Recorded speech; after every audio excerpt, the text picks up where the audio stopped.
And I was asking a friend of mine, I was like, I really want to get her Pet Sounds. What do you think?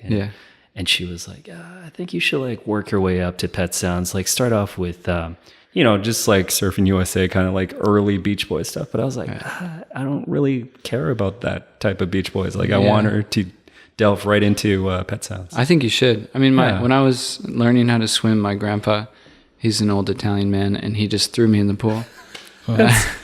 And my mom was freaking out, and he's like, no, he'll get it, you know? And I feel the same way about, I mean, I actually think that kids they inherently just like have a deeper understanding of like abstract music that gets kind of beaten out of them when they're in their, mid-adolescence.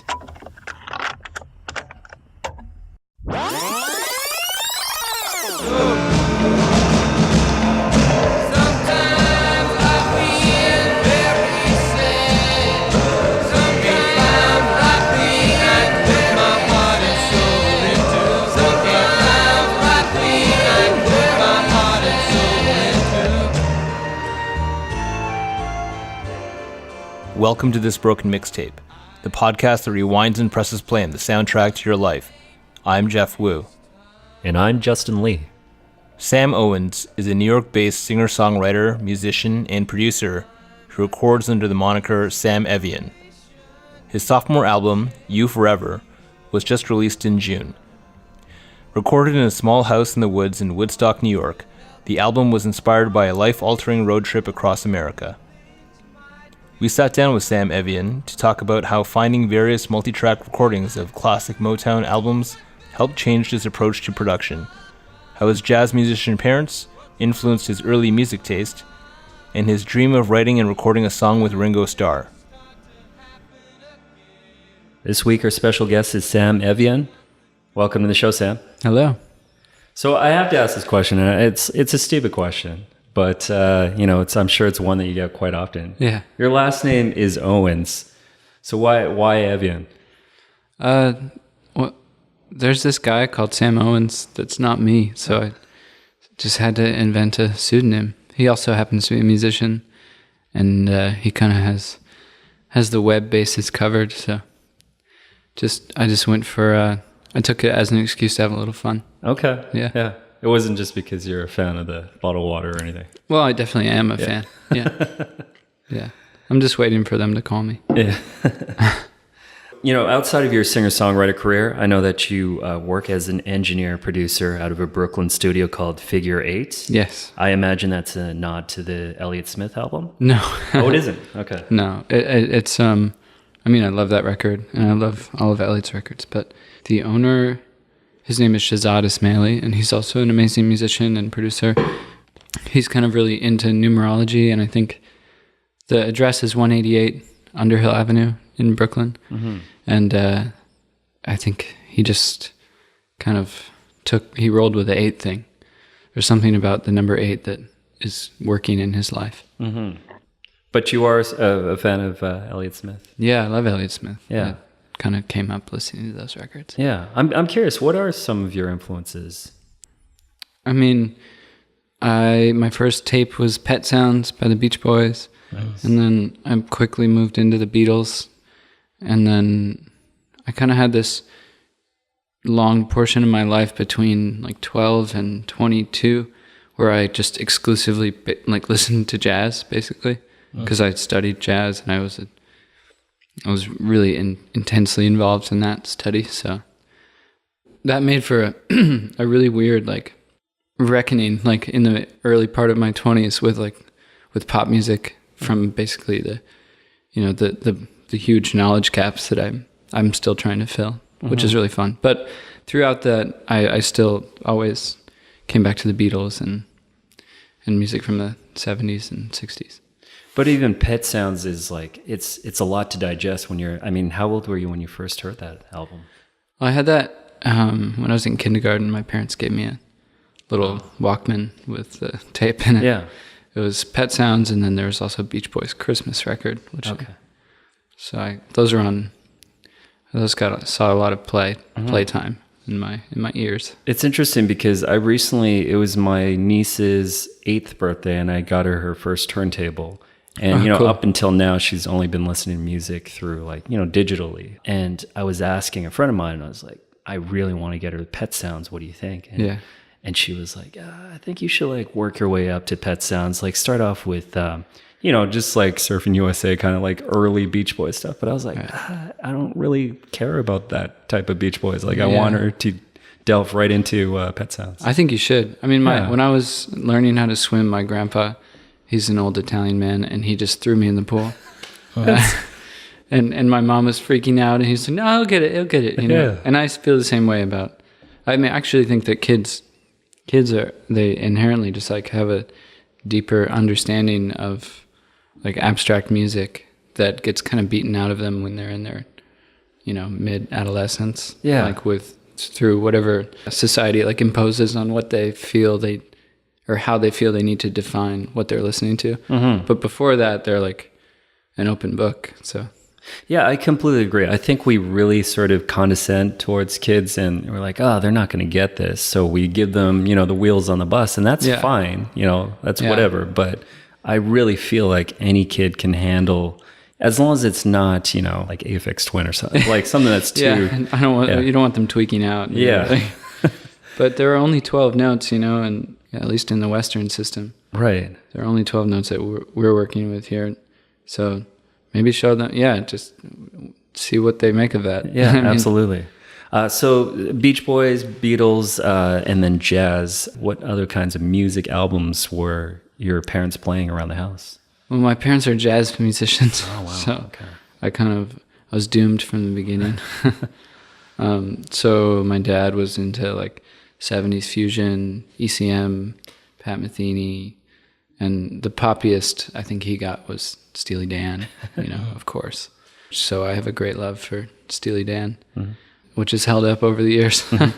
But and they were both, like he was at Woodstock and he did the 60s thing pretty hard, so I think I inherited a lot of his music taste. I mean, if I yell a Beatles song at him, he'll play it. Like, and he's just a catalog of music from that era. So. Are you an only child, or do you? No, I have a sibling. Okay, older or younger? Younger. Yeah. Oh, okay. So it wasn't somebody that could actually sort of introduce you to sort of more current music. No, but now they do.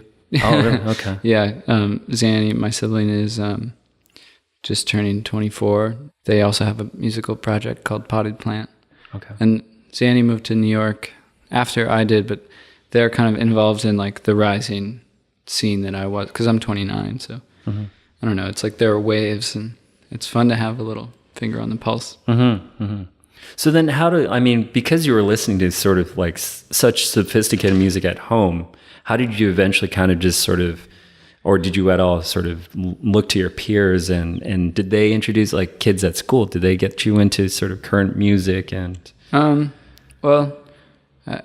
had like a phase, I think in 7th grade or whatever, middle school, with like Blink-182 and like,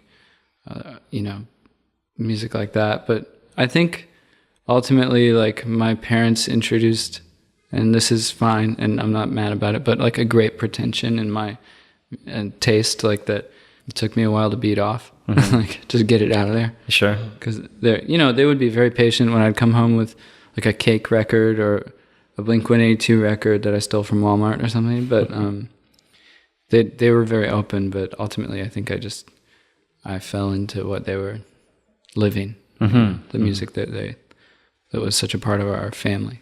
For sure. I mean, there are two ways you can go with that. Like you can either rebel and just like totally get into your own space, or you can not. Yeah, I mean, well, that's the thing with being brought up by musicians and certainly like jazz musicians, is that there must be such a high sort of precedence of like what you can and cannot listen to. Not to say that they say you can't listen to Blink-182, but yeah. I mean, they were very patient, Yeah. You could read the expressions on their face, though. Maybe. Yeah, my dad not quite approving. They would ask questions like, "So why do you like this?" And then you'd start having a conversation about like just whatever. I mean, I did have a phase with Eminem and like Dr. Dre, of course, and Snoop, and like I got really into hip hop, and that that was a time too. But that's beautiful music, and is not tacky, or I mean, that's sick music. So. Yeah, as your day job as a engineer producer, I know that one day you found this mysterious folder that somebody had left. You know, they had uploaded onto your desktop at your studio. Yeah, and it contained all these seminal albums. Tell us about that and sort of how it impacted your whole approach to recording. There's a folder on my desktop called Classic Sessions, and I opened it, and there were just all these Pro Tools sessions of just like Stevie Wonder, Marvin Gaye, just like Motown stuff, some Beatles stuff, some Queen multi-tracks, and they're all multi-tracks. Like they're all, you can open them up and someone had split everything out, and you can go through and solo every element, you know, which is usually 4 or 8 tracks. And like with Queen, it was more than that. But like, like going through Superstition, like checking out Stevie's work, like it just killed me. It was so profound to see. I mean, because he did it all himself. Mm-hmm. So, just watching him or listening to him play the drums and listening to that full pass just by itself, and then like the multiple layers of clav that he'd put down, like to make this like weird guitar-ish kind of like groove. You know, it's like because they were like you hear it, but like. Really, it's like there's like 8 clavs that are all like bussed together, and it's like this crazy thing. But but and then with What's Going On, the Marvin Gaye track, that record, there were a couple cuts from that record, and that was really amazing because if you get a chance to solo those sounds, it's just like they sound like really shitty, like on their own, like and for today's standards, like I didn't go to audio school or anything like that, but I'm sure like what they're teaching people to get, like what kind of sounds they're teaching people to capture, are the exact opposite that Marvin Gaye was getting in the studio, and that what they were doing in the Motown studio. But you know, when you put them all together, it just creates this magic that it's just so beautiful. Like, you know, the bass is like, it's all like 400 hertz, there's no subs, and it's like weird honky, or there's maybe it's just subs and there's like no top end. Or like Ringo's kick drum in Taxman, like when you hear it all together, it's like, it sounds huge and amazing, right? You're like, wow, that's like that classic Ringo sound. But when you get the 4 tracks, you can just hear the drums, and the low end, it must be shelved at like 800, like, and it's super compressed. So it's like just this, but like all the low end in that whole track is coming from Paul, which I didn't really, I mean, makes sense. Like get rid of the kick drum. So, you know, clean up the low end, but it's really cool. It's just like stuff that no one teaches you to, like really extreme moves. Like everyone likes to be subtle and delicate, but these moves are so brave and extreme and just like distorted and crunchy, and vocals are noisy and weird. And yeah, it was like it's important to remember that it's good to make moves like that. So then taking that all in, how did you apply that to your own recording process? I decided to go like mostly analog because all those records were done in that way, and I figured that's like a good first step, like for getting a little more into that zone. And then I just decided to be more brave with my EQ and compression choices, and like try to find a little more character. Of course, when you have good musicians in front of decent microphones, like all you really have to do is turn them on, and it'll sound nice. Like, and that's kind of what my first record sounds like, just like not very aggressive production, just good people doing good stuff in front of microphones. But second one is also good people doing good stuff, but I guess I just kind of turned things around, and we only recorded 8 tracks, and we ended up doing, like when you're working on an 8-track, you have to start putting things together. Like, so I was bussing the kick and I don't know how technical you want to go, but like the kick and the snare, I had 3 drum mics. I had an overhead kick snare, and I bussed the kick snare together and put them on one track, and then had the overhead, and then a room mic, like bussed to another track. So that's 2 tracks on the tape machine. That's drums. Like, whereas, you know, at Figure 8, when I'm working for other people, I'll put up like 10 mics for the drums.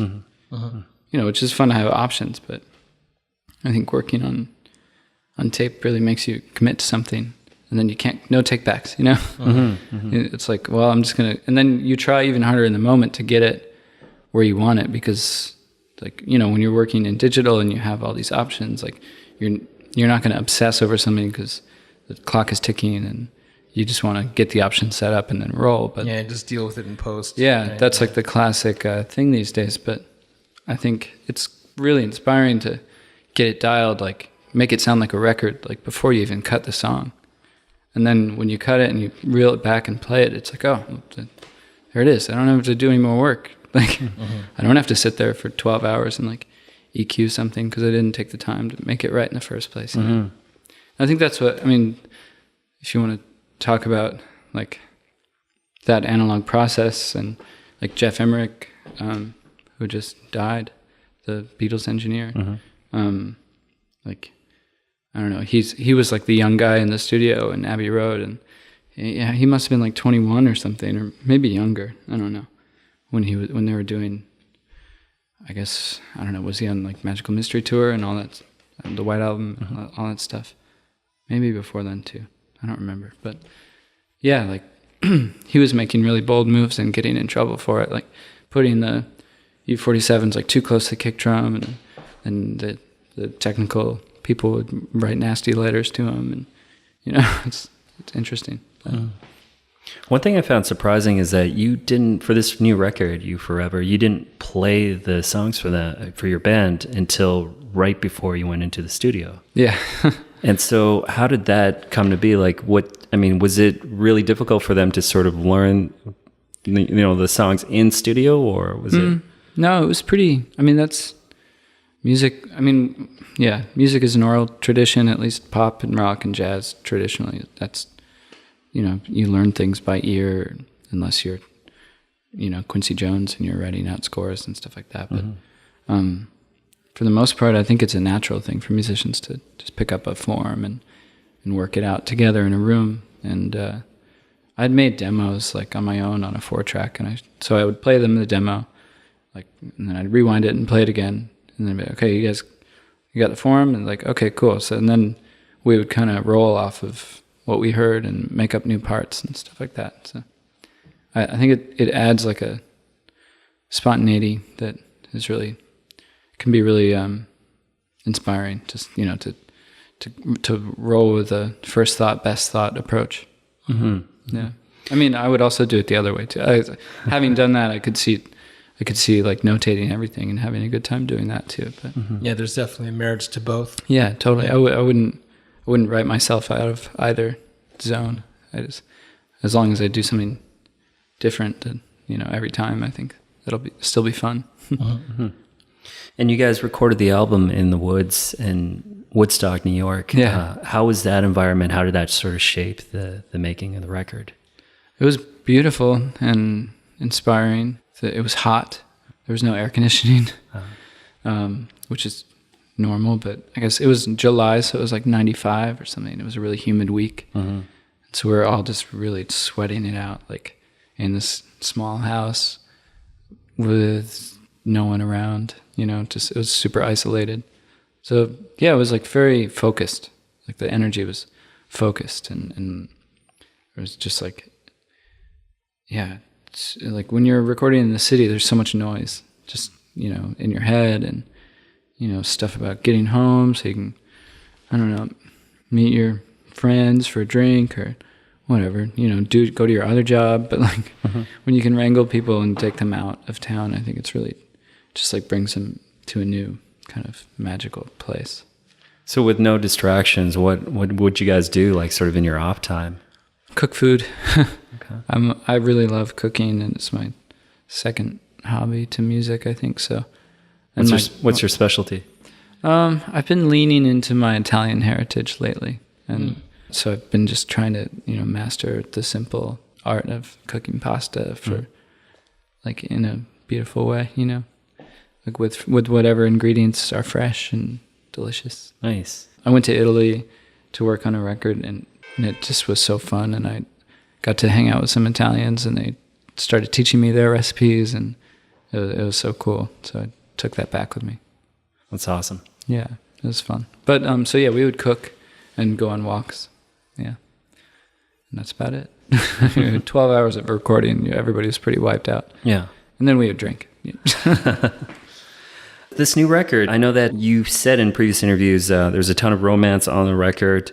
By that, do you mean romance in just sort of the classical traditional sense, or is it beyond just love songs? Well, Hannah, my partner, was with me when she was upstate when we were recording, and then I kind of finished a lot of the lyrics, like in direct reaction to this road trip that her and I took across the country, which in itself is just a really romantic idea, especially to me, because I've driven across the country a lot with bands, and it's like totally just work, and we're all just sitting in the car, like waiting to get to the venue to load in, and everyone's, it's just a weird thing to do with your time. But when you're doing it, with no aims and no, like, no, it's like anonymous, you're going into every town and no one is expecting you to be there to play a show. You're just going there to float around and experience it.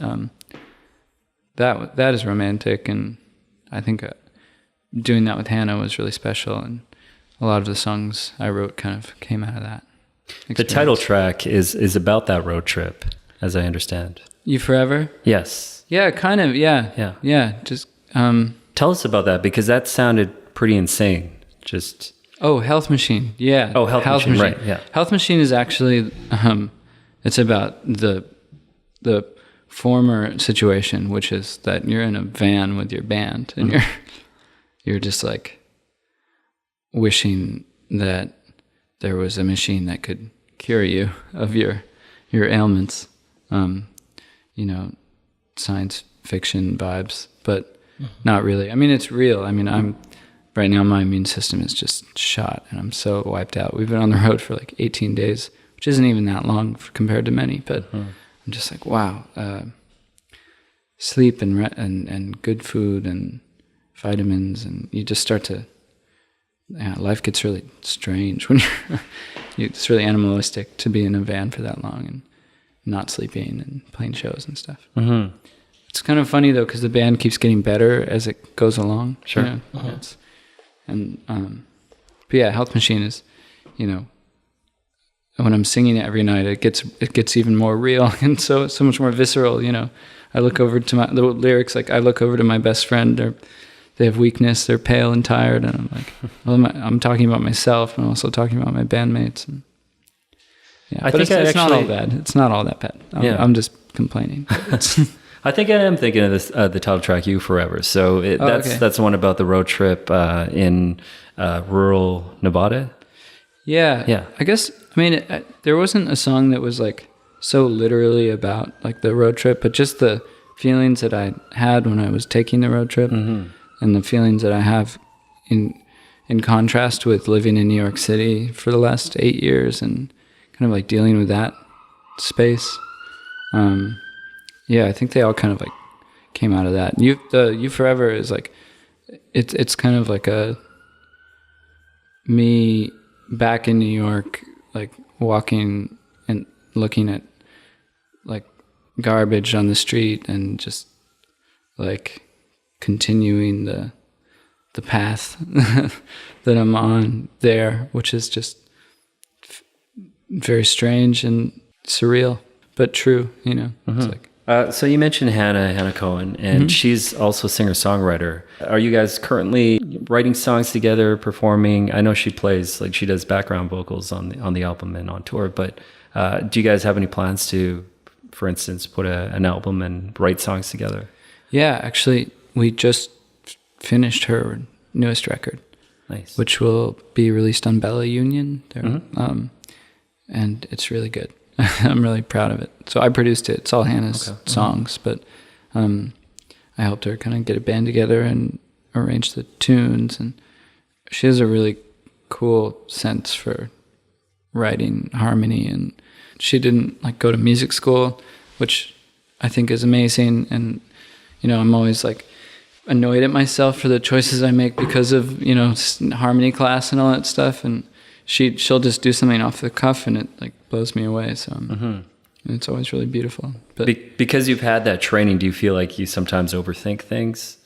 Yeah. I mean, that's kind of why. I went to music school and I was playing the saxophone, and I quit playing the saxophone because I was just disillusioned, and like picked up the guitar, which I'm not trained on. So it was like this new magic platform where I didn't know like everything about it. You know, I didn't have any expectations, which is a nice way to write, I guess. Yeah. Just, I mean, outside of the whole creative process, just sharing music just as fans of music, is that something that you, Hannah, do a lot of? Yeah, she goes on these YouTube benches and she just like lets it keep rolling, and she's always finding the coolest stuff that way. But when we also have a record collection together, and I'm always picking stuff up on tour, and she's always getting cool records. And yeah, we listen to a lot of music. What's like a band that you guys absolutely can't seem to agree on? Musically, like a band that you happen to like and she hates, or vice versa. Yeah, it's funny. We don't really. Maybe that's kind of why we got along in the first place. Like when I first met her, I drove her home and she like played me some John Cale music, and I was just like, wow, I think we have really similar taste in music. I can't think of a band off the top of my head that we would disagree about. Yeah. Do you guys make playlists for each other? Not so much playlists, but we definitely listen to a lot of records at home, just vinyl and stuff. What's the last great record that she introduced you to? There's this record that just showed up on Spotify. It's a reissue, and I think it's Kim Jung-mi, I think her name is. She's a Korean artist from the 60s. I might be messing her name up. The cover is like amazing. It's the silhouette of her over like a blue sky with clouds, and it's like kind of psychedelic. Okay. And the band is, it's like such a, every time I listen to it, I like invent a story in my head about like how this record happened, because it just sounds so like unique. It's like, okay, well maybe like these are studio guys, and she just came in and was like, this is a song, because it sounds like kind of tossed off sometimes in like a really brilliant way. And the guitars are all out of tune and weird, but like the hooks are amazing. And she sings like with so much of her spirit. It's like the most beautiful thing. And the melodies are incredible. Like, and I of course don't know what she's saying, but it sounds really cool. But that's part of the beauty of it sometimes, when you don't know what, what language they're singing in. Absolutely. You can just focus on, It's kind of how I listen to music anyway, because I'm originally a horn player, and I think I learned how to listen like just for melody without words. So I don't really get words until like the second or third listen. I know that you guys are signed to Saddle Creek Records, which for those of our listeners who don't know, is owned by Mike Mogus and Justin Oberst, which is Connor Oberst's older brother. Have you had any interactions with Connor at all? No. The only thing that ever happens is Saddle Creek will post a picture of me on Instagram, and a lot of people just say that I look like Connor. But that's just like saying any dude with like long hair. Yeah, I know, it's like, really annoying. That's all that ever happens. For the record, guys, he does not look like Connor. It's like, here's Sam Evian's new record, and like, oh, he looks like Connor. He looks like Connor. He looks like Connor. I guess that makes sense, because it's sort of an indie folk label. It has a wide range of artists. It's not to say that everyone on that label sounds the same, but what was your sort of decision in signing with them? Like, is it that you were a fan of what was on what the label was putting out, or? I think I just they signed my friends, Big Thief. Who I've known since college. We're huge fans of Big Thief here. Yeah, aren't we all? Yeah. But so I kind of just was like, well, Adrian and Buck are real thorough people, and they really like have a good way of feeling people out, like down to their soul. So I was like, well, if Adrian and Buck are into these people, then they're probably all right. So I kind of, and also, I had some good hangs with Rob. He's the owner operator of Saddle Creek, Rob Nansel, and so we had a really good hang. And he's a great guy. So, and Adrian's new solo record's coming out tomorrow. Yeah. I'm looking forward to that one. It's amazing. Yeah, our friend Luke Temple produced it too, from Here We Go Magic. who half of my band is half of Here We Go Magic. Oh, too. okay, nice. Or at least a version of Here We Go Magic, because we've had multiple lineups. Yeah. So you recently tweeted. You were joking, I assume, but you tweeted that you hope that Ringo Starr would notice your retweet of a Ringo Starr tweet, and that you would record a song together. Yeah. That he would agree to record a song together. Yeah. If you guys could record a cover of any Beatles song, which one would it be? Oh man. Cover. That's. Well, when I made that tweet, I was thinking I would try to write a song to play with Ringo, because I don't know. I feel like covering a Beatles song with Ringo would be like, I don't know if I'm up to that task. Like, it's really hard to say. You caught me off guard. I don't know. I'm too in my head about it. I'm like, nope, couldn't do that one. Nope. No, they're too perfect. This is an easier question. How about change anything? How about this? What's one of your favorite Beatles songs?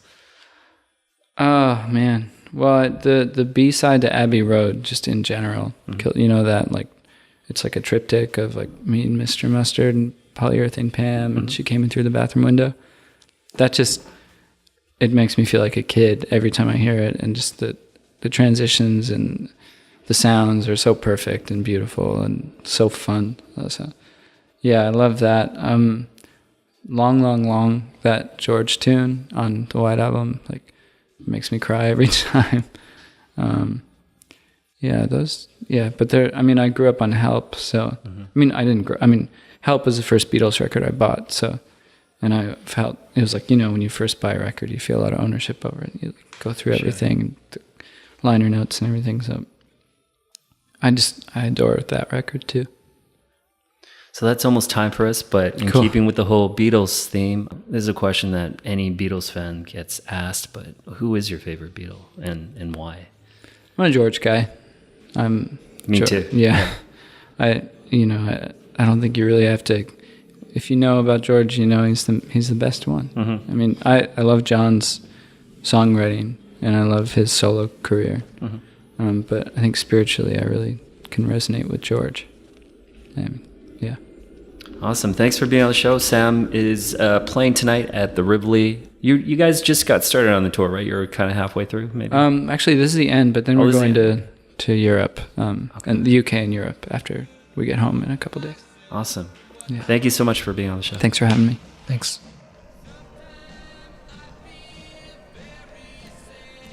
You've been listening to Season 2, Episode 22 of This Broken Mixtape with singer-songwriter, musician, and producer, Sam Evian.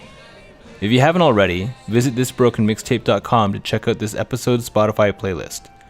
There you'll also find our past interviews and custom illustrations for each show.